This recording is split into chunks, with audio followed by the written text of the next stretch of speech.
Hello ভাই, চলে এসেছি আর খেলার খবর চ্যানেলে বিগ আপডেট নিয়ে। তো চলো বন্ধুরা, খুব গুরুত্বপূর্ণ আপডেট নিয়ে চলে এসেছি। ফুল ভিডিওটা দেখতে থাকো, স্কিপ করবে না। স্কিপ করলে ভিডিওর মধ্যে অনেক কিছু মিস করবে। এবং এই খেলার খবর চ্যানেলে যারা নতুন আছে অবশ্যই খেলার খবর চ্যানেলটা সাবস্ক্রাইব করে পাশে থাকো।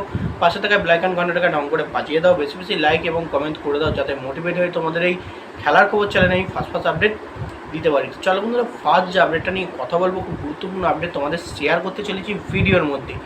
তো ফার্স্ট আপডেটটাই হচ্ছে এমবিএসজি শিবিরের প্লেয়ার ডিজান ড্রাজিচকে নিয়ে। তো এমবিএসজি শিবিরে বিদেশি ভরসাযোগ্য প্লেয়ার ডিজান ড্রাজিচ কিন্তু ডার্বি মিস করতে চলেছে।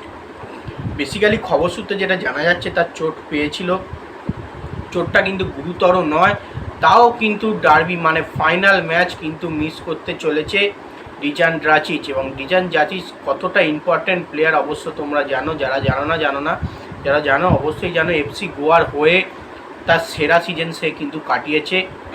গোল করার এবিলিটি আছে, ডিফেন্স সেরা পাস দেওয়ার এবিলিটি আছে, যখন তখন তিনি জ্বলে উঠতে পারেন।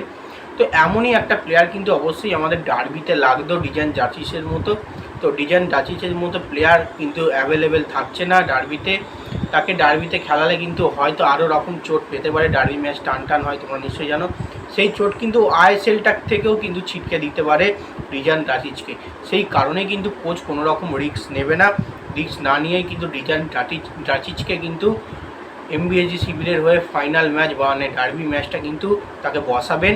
এবং মোহনবাগান সমর্থকদের জন্য কিন্তু মন খারাপেরই খবর, ডিজান ড্রাজিচ কিন্তু খেলছে না ফাইনাল। তো ফাইনাল তো নয়, এটা হচ্ছে ডার্বি, সম্মানের লড়াই। এই ম্যাচটাতে কিন্তু ডিজান ড্রাজিচ বাদ পড়লো।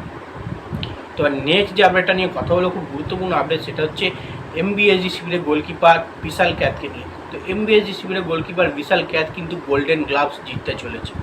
তো বেসিক্যালি গুগলে সার্চ করলে দেখবে 1 নম্বরে কিন্তু বিশাল ক্যাথ আছে, 3টে ক্লিন শিট রেখেছে। এবং তার সঙ্গে সবথেকে বেশি যে সেভ করতে পারবে সেখান থেকেও কিন্তু মানে গোল্ডেন গ্লাভস পাওয়ার আশা আছে। তো সেক্ষেত্রে সবথেকে বেশি গোল্ডেন গ্লাভস পাওয়ার আশা বিশাল ক্যাথ, 3টে ক্লিন শিট এবং সবথেকে বেশি সেভ।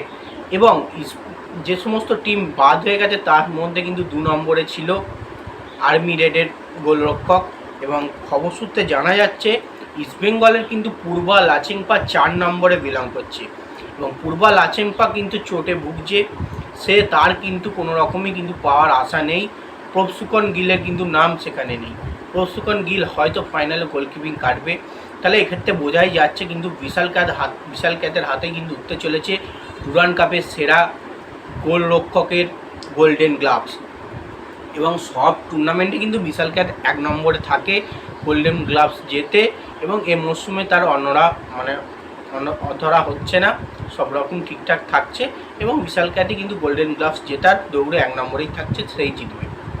তবে নেক্সট যে আপডেটটা নিয়ে কথা হলো, খুব গুরুত্বপূর্ণ আপডেট, সেটা হচ্ছে এমবিএসজি শিবিরের কোচ পানাজিউটিস মানে ফ্যানস পানাজিউটিস ডিমপ্লেয়ারিস।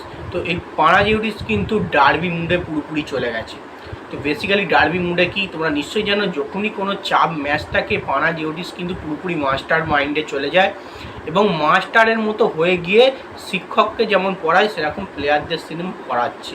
মানে কোনখানে কি তাদের ভুল ত্রুটি আছে, সেই ফাইনালে জিতলেও তারা পুরো ম্যাচে সেরকম ভালো অ্যাটাক করতে পারেনি, গোল করতে পারেনি, সেসব জায়গাগুলোকে বুঝিয়ে দেবে। এবং প্লেইং 11 কীভাবে সাজাবে প্লেয়ারদের দেখে নেবে, এইসব মাইন্ডে কিন্তু অবশ্যই তার রয়েছে। এবং পুরোপুরি ডার্বি মাইন্ডে গেছে। এবং অ্যান্টোনিও লোপেস হাবাসকে চ্যালেঞ্জ দেবে, কারণ অ্যান্টোনিও লোপেস হাবাস ডার্বি সেরকম হারেনি, কিন্তু মরশুমের প্রথমেই কিন্তু প্যানসের কাছে তাকে হারতে হয়েছে, যেহেতু তিনি ইস্টবেঙ্গলের কোচিং করাচ্ছে। তো যাই হোক, নেক্সট এবং লাস্ট আপডেট যেটা নিয়ে কথা বলবো, আজ সন্ধ্যে 7টায় কিন্তু কলকাতায় পা রাখতে চলেছে ইস্টবেঙ্গল এফসি শিবিরের নিউ বিদেশি স্ট্রাইকিং লাইনের প্লেয়ার নুসাঙ্গা ইফায়ং। এই ইফায়ং কিন্তু আজ সন্ধ্যে 7টায় কলকাতায় চলে আসছে। খবর সূত্রে জানা যাচ্ছে তাকে কিন্তু ইস্টবেঙ্গল এফসি শিবির ফাইনাল ম্যাচে স্কোয়াডে অবশ্যই রাখবে। হয়তো প্রথম ধাপে নামাবে না, সেকেন্ড ধাপে কিন্তু নামিয়ে প্রায় 55-60 মিনিটের মাথায় নামিয়ে তাকে খেলাবে।